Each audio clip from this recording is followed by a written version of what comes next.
오늘은 예수 그리스도의 3대 직무 선지자, 제사장, 왕 우리가 배우고 있는데, 지난번에 선지자에 대해서 배웠고 오늘은 제사장에 대해서 배워보도록 하겠습니다. 지난번에 우리는 선지자는 죄를 깨닫게 하고 어둠 가운데 있는 사람들을 빛으로 인도하는, 죄에 대해서 깨닫게 하고 판단하고 하는 그런 일들을 하는 사람이 선지자라고 얘기했습니다. 근데 문제가 있어요. 우리가 죄를 깨닫게 하는 건 좋은데 대책 없이 그냥 죄에 대해서만 이야기하고 비판하고 판단하고 그 죄에 대해서 어떻게 해줄 수 없다면은 그것만큼 큰 문제가 없을 것 같아요. 죄의 문제를 해결하지도 못하면서 말만 하고 있다면. 근데 주님은 선지자로서 죄에 대해서도 말씀하시지만 해결책을 갖고 계시는 줄 믿습니다. 그 해결책이 누구냐? 바로 제사장이에요. 제사장. 우리는 이 제사장에 대해서 어떻게 히브리서에서 이야기하고 있는가 한번 다 같이 히브리서 5장 1절에서 3절 말씀 읽어보도록 하겠습니다. 대제사장마다 사람 가운데서 택한 자이므로 하나님께 속한 일에 사람을 위하여 예물과 속죄하는 제사를 드리게 하나니, 그가 무식하고 미혹된 자를 능히 용납할 수 있는 것은 자기도 연약에 휩싸여 있음이라. 그러므로 백성을 위하여 속죄제를 드림과 같이 또한 자신을 위하여도 드리는 것이 마땅하니라. 히브리서 기자는 예수님은 아론의 반열에 있는 제사장과는 다른 것에 대해서 이야기를 하면서 이런 얘기를 합니다. 대제사장마다 사람 가운데서 택한 자이다. 하나님에게 속한 일에 하나 사람을 위하여 예물과 속죄하는 제사를 드리는 일을 하는데, 그가 무식하고 미혹된 자를 능히 용납할 수 있는 것은 자기도 연약하기 때문이다. 이렇게 얘기를 합니다. 그러므로 백성들을 위해서 속죄제를 드림과 같이 또한 자신을 위해서도 속죄제를 드려야 된대요. 아론의 반열에서 나타난 제사장들은요, 연약함이 있기 때문에 제사장은 죄가 없이 거룩하게 하나님 앞에 나가야 되는데, 죄가 있기 때문에 자신을 위해서도 속죄제를 드려야 된대요. 네, 예수님은 자신을 위해서 속죄제를 드렸을까요? 안 드렸을까요? 안 드리셨어요. 왜냐? 그분은 거룩하시고 흠이 없으신 분이시고 죄가 없으신 분이기 때문에 그렇습니다. 아까 성경 본문에 보면은 자기도 연약함에 휩싸여 있느니라 그랬는데, 이 연약이라는 아네스테이안이라고 하는 헬라어는요, 도덕적 윤리적 약점을 얘기해요. 교역자들이 도덕적 윤리적 약점이 있어요, 없어요? 있어요. 사람이기 때문에 그래요. 사람이기 때문에 도덕적 윤리적 약점이 있습니다. 그런데 예수님은 그 약점이 없으신 분이에요. 그 다른 제사장에 대해서 히브리서에서 이야기를 합니다. 그래서 예수님은 자신을 위해서 속죄 제사를 드릴 필요가 없었어요. 히브리서 7장 27절 말씀 다 같이 읽습니다. 그는 저 제사장들이 먼저 자기 죄를 위하여 다음에 백성의 죄를 위하여 날마다 제사 드리는 것과 같이 할 필요가 없으니 이는 그가 단번에 자기를 드려 이루셨습니다. 옛날에 대속죄 1년에 한 번 대제사장은 지성소에 들어갑니다. 근데 지성소에 들어갈 때에 대제사장이 뭔가 흠이 있거나 속죄 제사를 드리지 않고 죄를 회개하지 아니하고 들어가면, 대제사장은 시온소가 있는 그 지성소에 들어갈 때 허리에다가 방울을 달아야 돼요. 그리고 허리에다가는 또 끈을 묶어서 밖에서 그 끈을, 동아줄을 잡고 있어야 돼요, 다른 제사장들이. 그럼 대제사장이 딸랑딸랑딸랑 소리가 안에서 계속 들리고 있으면 뭐예요? 살아있는 거예요. 근데 대제사장이 죄를 지었는데 회개하지 아니하고 들어가면은요, 제사를 지내다가 하나님이, 거룩한 하나님의 곁에 범죄한 자가 들어왔으니까 죽일 수밖에 없는, 그럼 소리가 안 나요. 딸랑딸랑 방울 소리가 안 나요. 그럼 밖에서 어떻게 해야 돼요? 그 새끼줄 꽈는 것 갖고 끄집어내야 되는 거예요, 시신을. 왜? 거기 안에 들어갈 수가 없어요. 대제사장도 자기의 죄를 회개해야 돼요. 그런데 예수님은 그렇게 할 필요가 없으신 분이셨어요. 아론과 예수님이 다른 점이 있습니다. 대제사장의 반열이 아론이잖아요. 그 아론과 멜기세덱 반차라 그러죠. 예수님은 어디에서, 반차가 여러분 뭐냐면은요, 족보란 의미가 있고 순서란 의미가 있습니다. 그러니까 아론의 족보에서 나온 대제사장들과 멜기세덱의, 예수님은 멜기세덱 반차에서 제사장으로 나왔다라고 히브리서에 기록하고 있는데, 그 다른 점이 있습니다. 아론은요, 예수님으로 인해서 새 언약을 세우시기까지 1500년이 넘는 기간 동안에 그 아론과 아론의 후손들, 레위 자손들이 이 성소에서 계속해서 짐승을 잡았어요. 죄를 지을 때마다 짐승을 잡고, 제사장도 자기 죄를 가지고 먼저 짐승을 잡고, 이걸 1500년 이상을 해왔습니다. 그런데 멜기세덱은요, 예수님이 오시기 2000년 전에 아브라함 시대의 인물로서 성경에 딱 2번 나옵니다.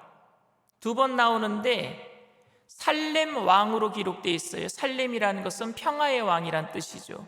그리고 아브라함이 조카 롯을 구하고 전투에서 이기고 돌아올 때 이 멜기세덱이 떡과 포도주로 아브라함을 축복합니다. 그럴 때 아브라함이 창세기 14장 18절에 이렇게 얘기를 해요. 지극히 높으신 하나님의 제사장이라고 멜기세덱을 표현합니다. 지극히 높으신 하나님의 제사장. 히브리서 기자는요, 이 멜기세덱의 반차에 따른 제사장이 누구냐? 바로 그 살렘 왕, 예루살렘의 왕으로 오신 예수님이라고 이야기를 하고 있습니다. 그런데 이 이야기를요, 이스라엘 백성들, 히브리 백성들이 당시에 못 알아들어요. 아무리 설명을 해도 못 알아들어요. 그래서 히브리서 기자는요, 히브리서 5장 10절 11절에 이렇게 얘기합니다. 다 같이 읽습니다.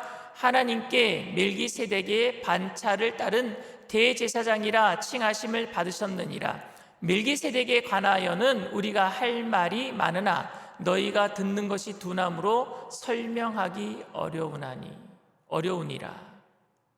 설명하기 어렵대요. 이러한 그리스도인들이 현대에도 많이 있습니다.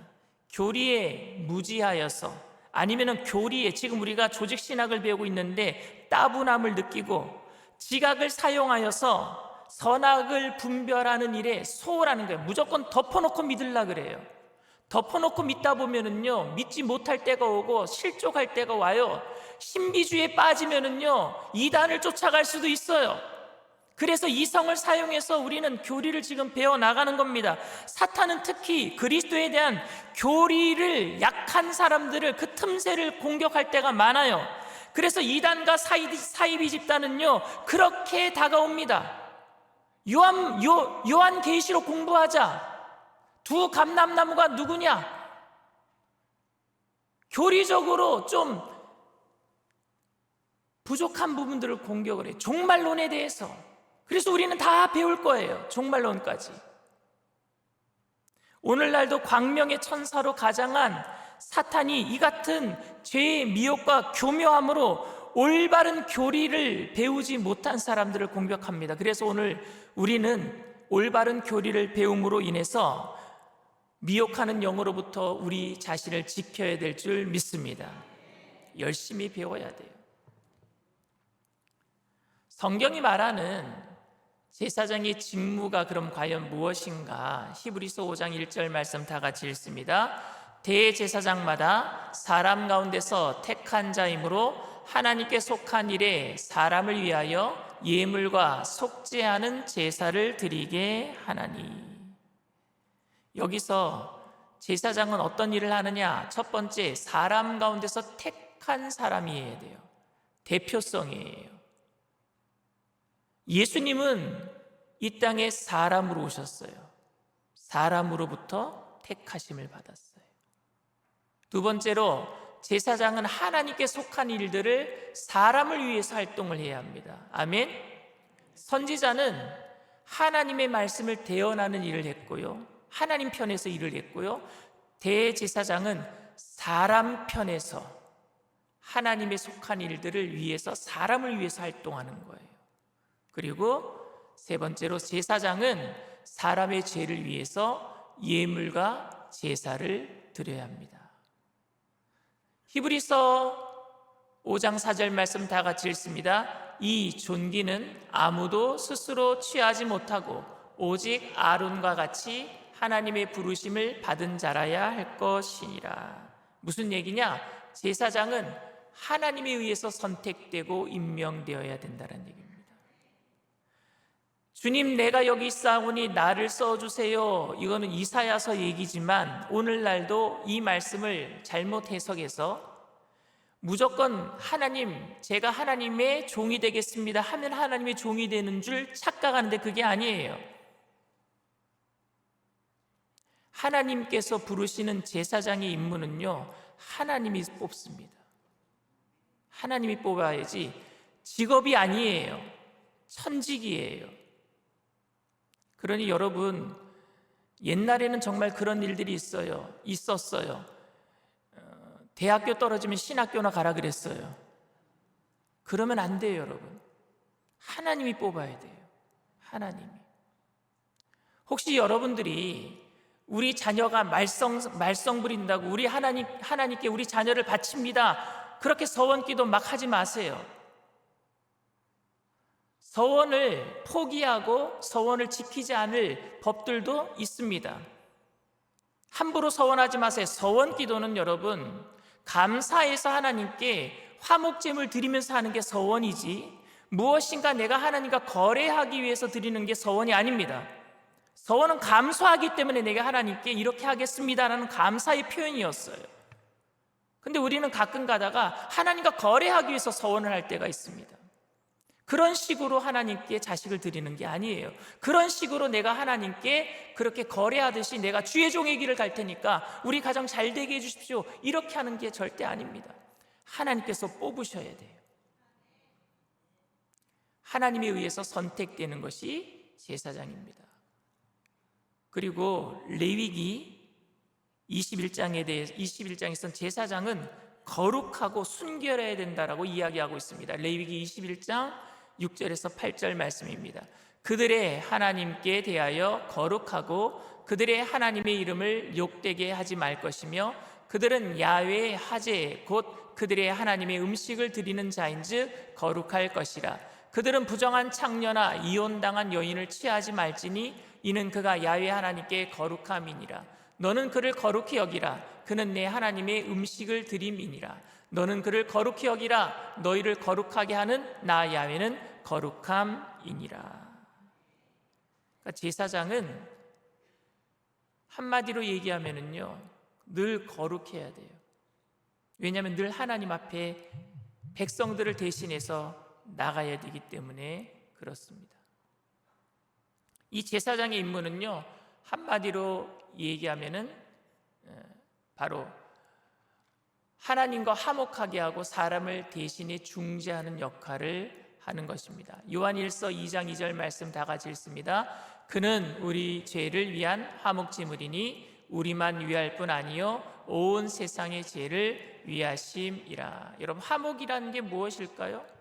화목은 죄로 말미암아 손상된 하나님의 거룩함의 요구를 만족시키는 겁니다. 내가 거룩하니 너희도 거룩하라 그랬어요. 그런데 죄인된 우리가 주님 앞에 나갈 수가 없어요. 그런데 대제사장이 그 거룩함을 우리에게 주심으로 인해서 하나님과 하나 되게 하는 것, 화목하게 만드는 것, 하나님의 거룩함의 요구를 만족시키는 게 화목입니다. 자, 근데 예물과 제사의 기능이 있습니다. 우리가 이제 제사장이 예물을 드리잖아요. 그 예물을 가지고 제사를 하나님께 드리잖아요. 그런데 이 제사의 기능이 있는데 예물과 제사의 기능에 대한 그 이교도적인, 그러니까 잘못된 개념이 있습니다. 첫 번째가 뭐냐? 예물과 제사가 신의 진노를 달래어 은총과 축복을 받기 위한 일종의 선물 역할을 한다는 개념입니다. 내가 신에게 잘 보여서 제사 드리고, 그리고 헌금하고, 물질 드리고, 짐승을 드리고, 제사상을 차려드리고, 그래서 일종의 선물을 내가 그렇게 기브앤테이크 주고 받아내는, 이게 이교도적인 개념이에요. 우리가 그렇게 하나님께 헌금을 드리면 안 돼요. 그렇게 하나님께 헌신해서도 안 돼요. 하나님은 그저 우리를 축복하시는 좋으신 하나님이신 줄 믿습니다. 자녀들이 떡을 달라면 돌을 줄 부모가 어디 있으며 생선을 달라면 뱀을 줄 부모가 어디 있겠느냐? 하물며 너희 하나님께서, 좋으신 아버지께서 너희에게 좋은 것으로 주시지 않겠느냐? 그리고 성령을 받으라 그랬어요. 하나님의 신이 우리에게 임하시면 우리를 위해서 대신 간구하시고, 그리고 우리의 모든 것들을 채워주실 줄 믿습니다.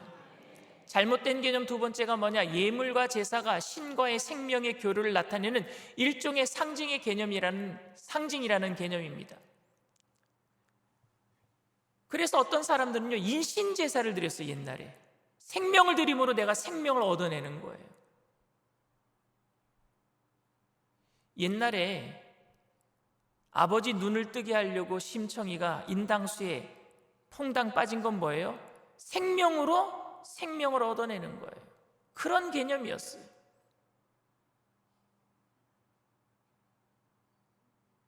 우리가 가끔가다 그런 기도를 해요.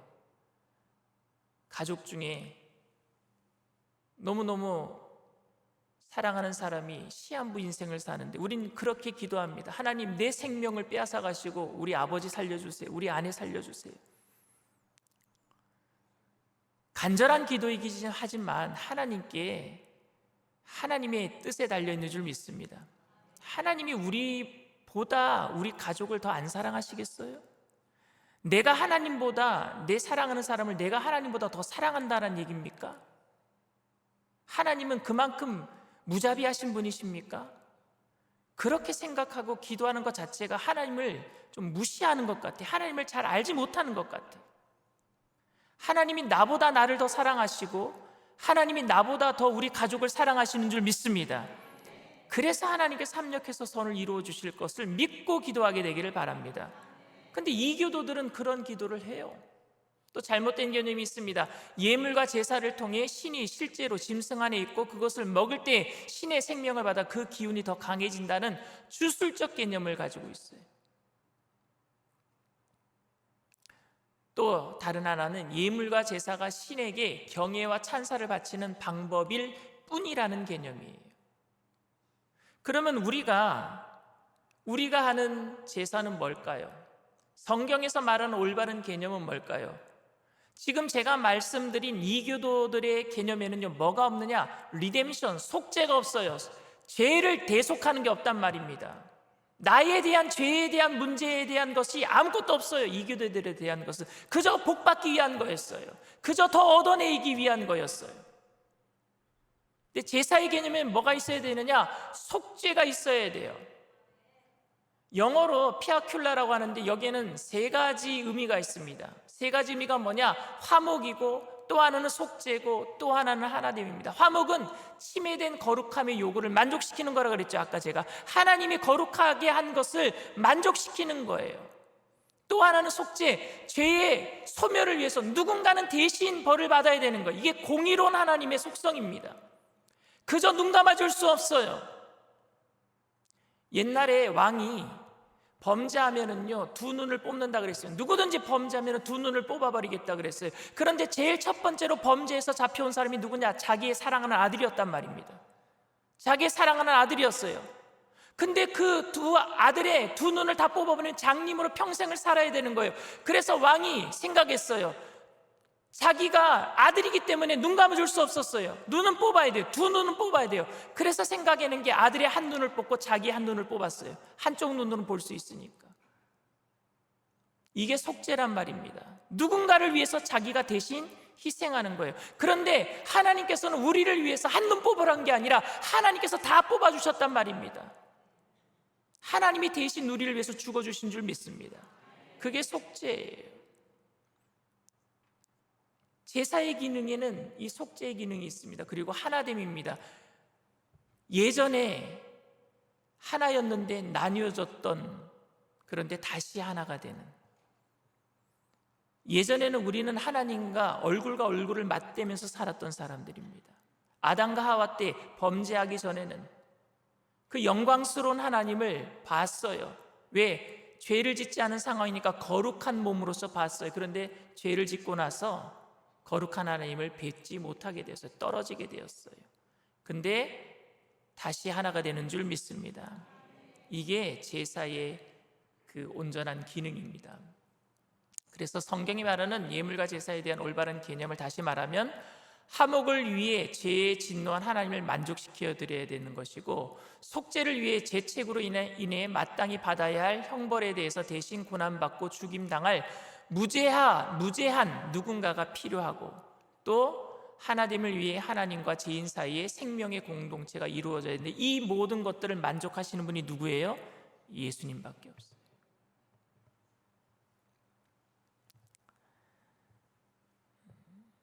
구약의 제사장은 바로 이런 일들을 했습니다. 예수님이 하셨던 일들을 그림자로서 구약에 있는 대제사장들은 이런 일들을 했어요. 레위기 1장 4절 말씀 다 같이 읽습니다.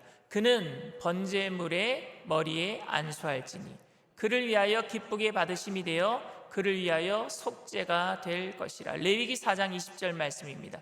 그 송아지를 속죄제의 숫송아지에게 한 것 같이 할지며 제사장이 그것으로 회중을 위하여 속죄한즉 그들이 사함을 받으리라. 짐승의 머리에 안수하는 거예요. 그러면 짐승한테 내 죄가 전가되는 거죠. 그리고 그 짐승을 잡아요.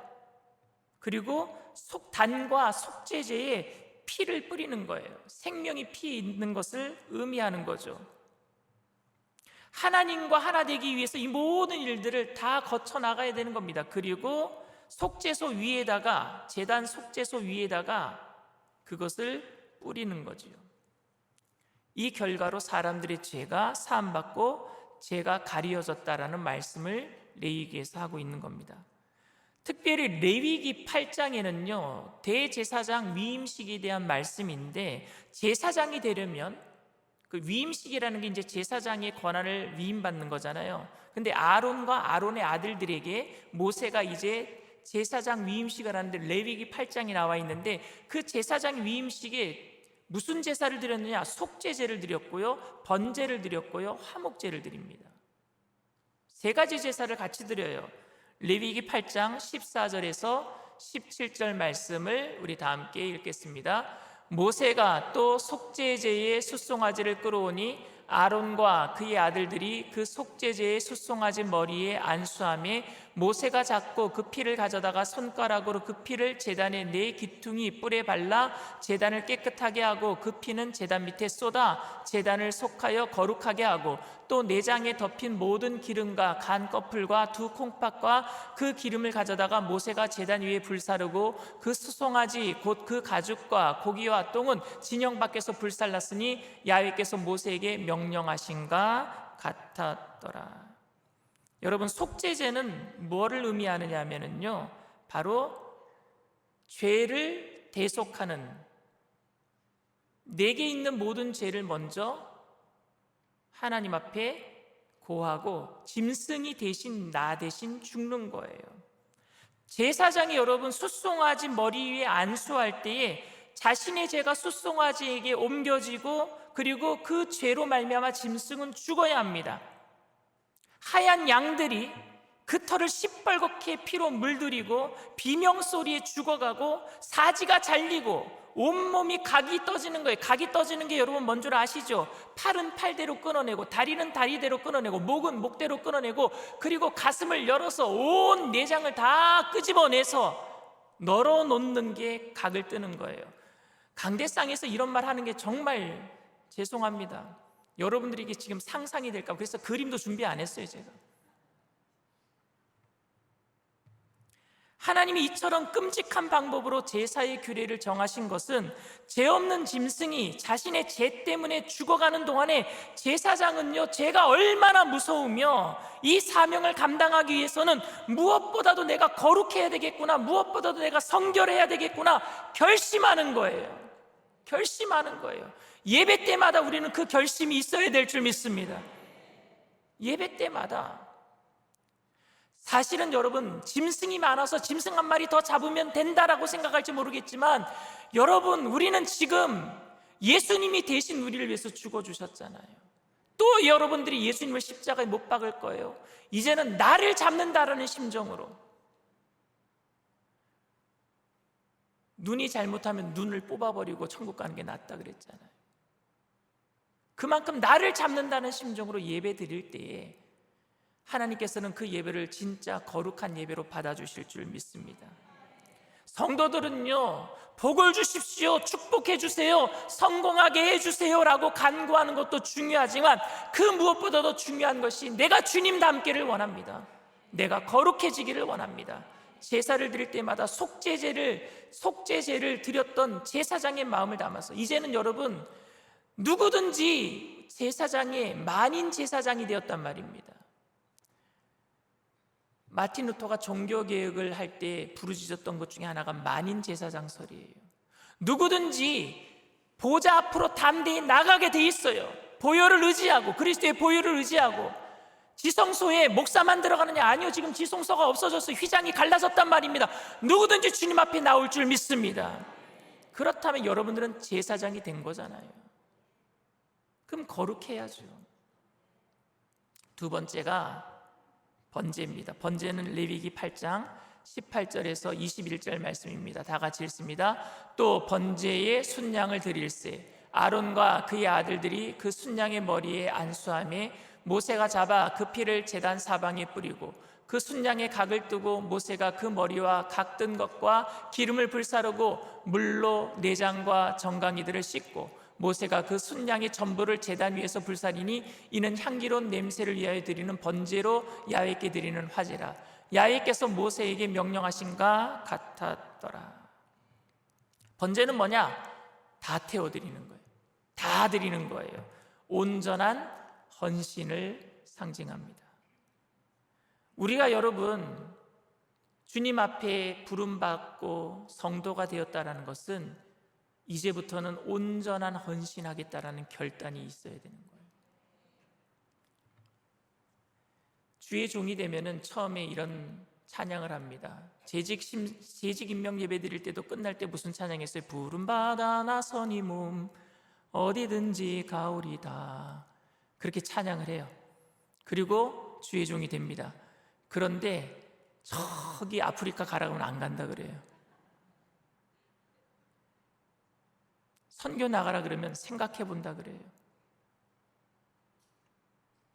성도님들한테도, 재직 받으신 분들한테도 이제 좀 이런 일 좀 해봅시다 그러면은요, 잠깐 좀 생각 좀 해보고 기도 좀 해보고요.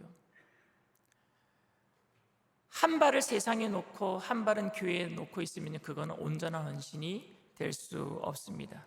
내 시간, 내 물질, 내 가족보다 먼저 그 나라와 그 의를 구할 때 이 모든 것들을 주님께서 더하여 주실 줄 믿습니다. 번제는 온전하게 주님 앞에 내가 다 드리겠다는 결단이에요. 다 태우는 거예요. 다 태울 때 내게 남는 것이 없는 것 같지만 내가 비우면은요, 하나님이 새로운 것으로 채워주실 줄 믿습니다. 우리가 비워내야지요. 하나님께 다 드려야지요. 세 번째가 화목제입니다. 화목제가 레위기 8장 22절에서 29절 말씀 좀 긴데 작지만 보이는 사람들은 다 읽고 없는 분들은 성경책 레위기 8장 22절 29절을 펴보시길 바랍니다. 한번 읽어보겠습니다. 또 다른 순양 곧 위임식의 순양을 드릴새 아론과 그의 아들들이 그 순양의 머리에 안수하며 모세가 잡고 그 피를 가져다가 아론의 오른쪽 깃뿌리와 그의 오른쪽 엄지 손가락과 그의 오른쪽 엄지 발가락에 바르고 아론의 아들들을 데려다가 모세가 그 오른쪽 깃뿌리와 그들의 오른손 오른쪽 엄지 손가락과 그들의 발의 오른쪽 엄지 발가락에 그 피를 바르고 또 모세가 그 피를 제단 사방에 뿌리고 그가 또 그 기름과 기름진 꼬리와 내장에 덮인 모든 기름과 간 거풀과 두 콩팥과 그 기름과 오른쪽 뒷다리를 떼어내고 야외와 무교병 강주리에서 무교병 한 개와 기름 섞은 떡 한 개와 전병 한 개를 가져다가 그 기름 위에와 오른쪽 뒷다리 위에 놓아 그 전부를 아론의 손과 그의 아들들의 손에 두어 야외 앞에 흔들어 요제를 삼게 하고 모세가 그것을 그들의 손에서 가져다가 제단 위에 있는 번제물 위에 불사르니 이는 향기로운 냄새를 위하여 드리는 위임식 제사로 야훼께 드리는 화제라. 이에 모세가 그 가슴을 가져다가 야훼 앞에 흔들어 요제를 삼았으니 이는 위임식에서 잡은 순양 중 모세의 몫이라 야훼께서 모세에게 명령하신가 같았더라. 여기서 말하는 화제는 화목제를 얘기하고요, 요제는요 흔드는, 근데 이 흔드는 것은 제사장의 몫이 되는 거예요. 요제는요. 화목제는 뭐냐? 같이 나눠 먹는, 화목하는 의미를 가지고 있습니다. 근데 제사장은 화목을 위해서 어떻게 해야 되느냐?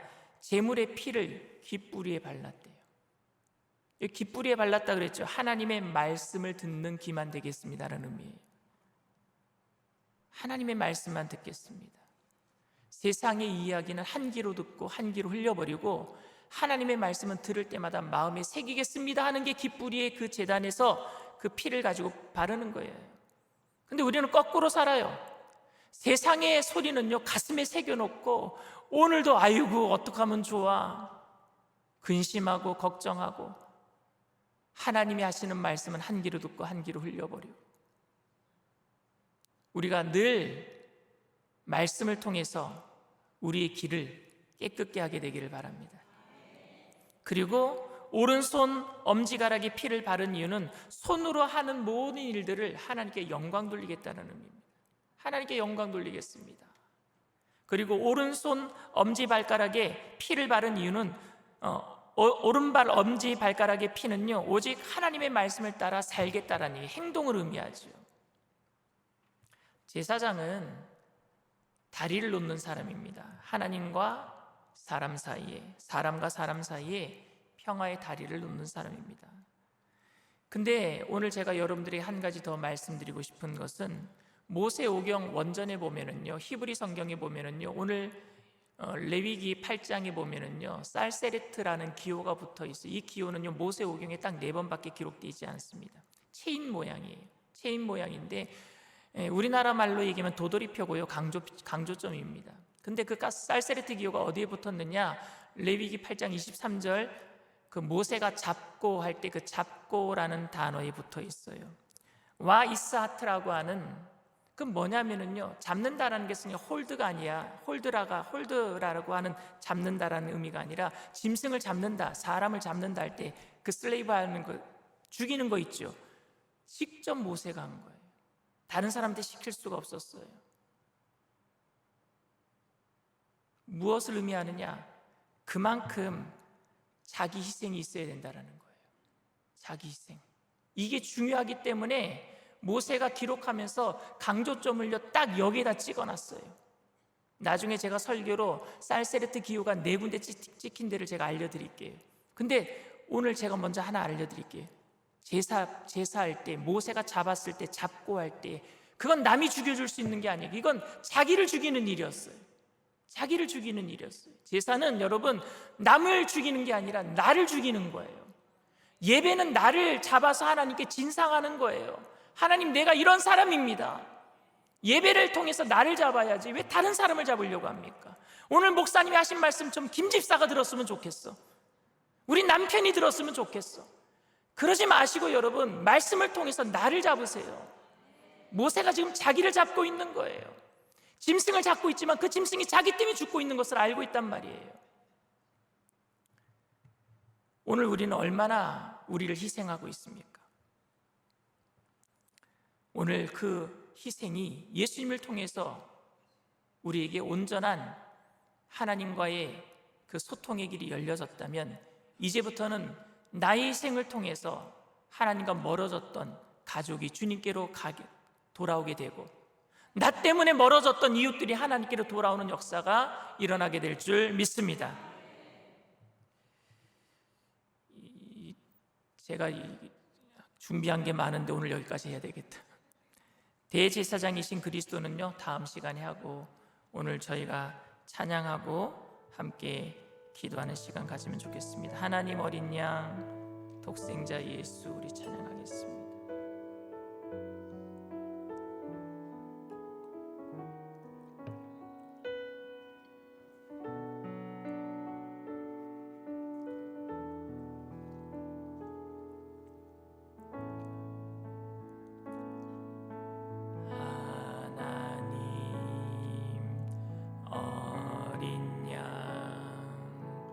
독생자 예수, 날 위해 죽으신 주님,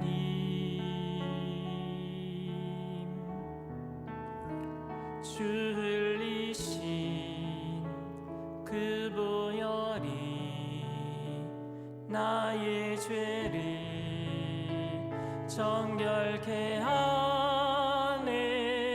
내 영을 고치시네. 송축하리라.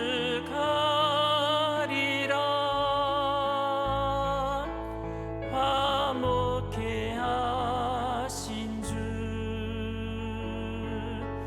나의 모든 죄 깨끗게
죄에 대해서만 지적하신 것이 아니라 죄값을 치르기 위해서 그 몸을 우리를 위해서 내어주셨어요. 우리는 교회에서 비판할 때가 있어요. 이거 죄다, 이거 잘못됐다. 근데 자기 희생 없는 비판은요, 그 사람에게 상처가 되고 그리고 또 다른 깨어짐이 있게 만들 수밖에 없습니다. 화목은 언제 이루어지느냐? 죄에 대해서 얘기를 해야 돼요. 그러나 자기 희생으로 이야기할 때 화목제물이 되신 예수님처럼 우리들을 통해서 죄의 찔림을 받은 사람들이 튕겨져 나가는 것이 아니라 희생한 우리를 통해서 다시 우리와 하나 되는 역사를 이루시게 하실 줄 믿습니다. 그 일을 좀 했으면 좋겠어요. 그저 대책 없이 비판하는 게 아니라 자기 희생이 있는, 대책이 있는 그런 희생이 있을 때에 하나 되는 역사는 분명히 이루어질 거예요. 하나님 이 시간 결단합니다. 우리를 위해서 화목제물이 되신 예수님처럼 저도 성령님께서 좀 깨닫게 하시고 빛을 비춰주시고 내가 희생함으로, 내가 양보함으로, 내가 손해봄으로 무엇인가 죄에 빠져있는 영혼들이 돌아올 수 있는 그런 길을 예수님을 통해서, 나를 통해서 한번 열어주시옵소서. 그 일 한번 체험하고 그 기쁨을 내가 누릴 때에 또 다른 놀라운 일들을 하나님께서 우리를 통해서 예비해 주실 줄 믿습니다. 하나님, 우리를 성령으로 충만하게 하시고 그 모든 일들을 통해 우리를 도구 삼아서 하나님의 영광을 나타내 주시옵소서. 우리 주님 세 번 부르고 통성으로 간절히 기도합니다.